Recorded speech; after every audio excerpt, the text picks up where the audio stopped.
Yo, what is up, guys? It's Pedro here. So with their first pick on day 3, the Washington Commanders select linebacker Jordan Magee from Temple with the 139th overall pick. If you guys are new, please subscribe, hit that like button and that notification bell as well. It really helps out the channel a ton. And comment down below what has been your favorite draft pick so far. Besides Jaden Daniels, do something a little creative. Let's get into it. So the Commanders add to the defense Jordan Magee from Temple, or played at Temple, had a career best 87.2 PFF grade in 2023, 7th amongst linebackers.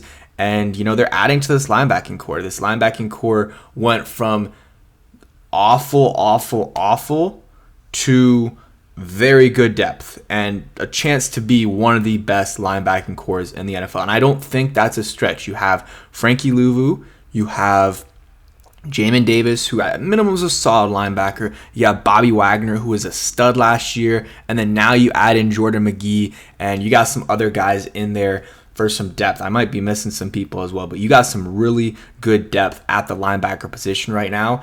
And now you have a guy that maybe he won't be a stud or he won't be able to contribute a lot right away, but maybe the year after that, when Bobby Wagner's deal's up and Jamin Davis's deal's up because they did decline his 5th-year option, maybe he's ready to play. So I do like this signing, or not the signing, this draft pick. I mean, I guess technically it's a signing as well, but you look at his overall 6'1", 228, projected to go in the 4th round, so we get him in the 5th. Solid value there.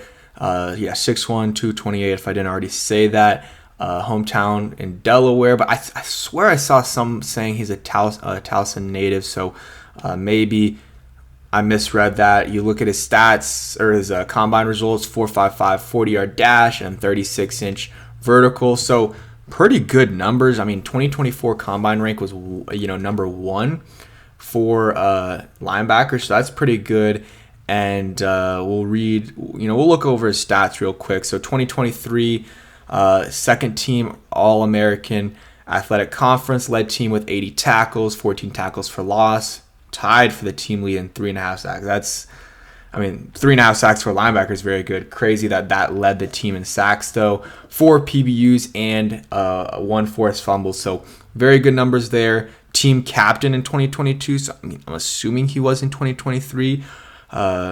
86 tackles, 9 tackles for loss, 4.5 sacks. So he can get to the quarterback, and that's a lot of the linebackers the Commanders can do that. I think Jamin Davis has the potential to. I think you look at Frankie Louvu, he has the ability to do that. So these linebackers, I think, are going to be blitzing a lot, and you might even see some of them lining up on the edge a couple of times. Maybe Jamin Davis, obviously he's not Micah Parsons, but in a Micah Parsons type role occasionally, or Frankie Louvu as well.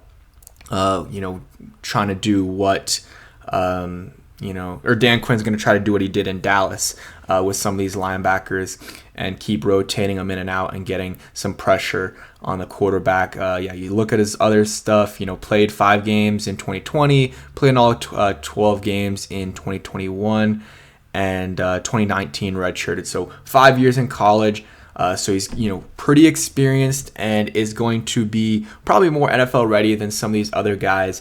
And again, I think this is a good pick, but not a huge position need. But when you're drafting like day 3 and even late day 2, you're really drafting for talent and trying to get studs. And this guy, maybe he could be a stud, maybe not. And he might not get a lot of playing time year 1, but I think you look at down the road, he is going to have the chance to play with Bobby Wagner being on a 1-year deal, and then same thing with Jamin Davis, where he's on the last year of his rookie contract. So he's going to have a chance to play. Even year 1, he'll get special teams reps, and he'll get some reps on the field as well. But I think down the line, he will definitely get playing time. I didn't make a video yesterday about Ed McCaffrey because it was late.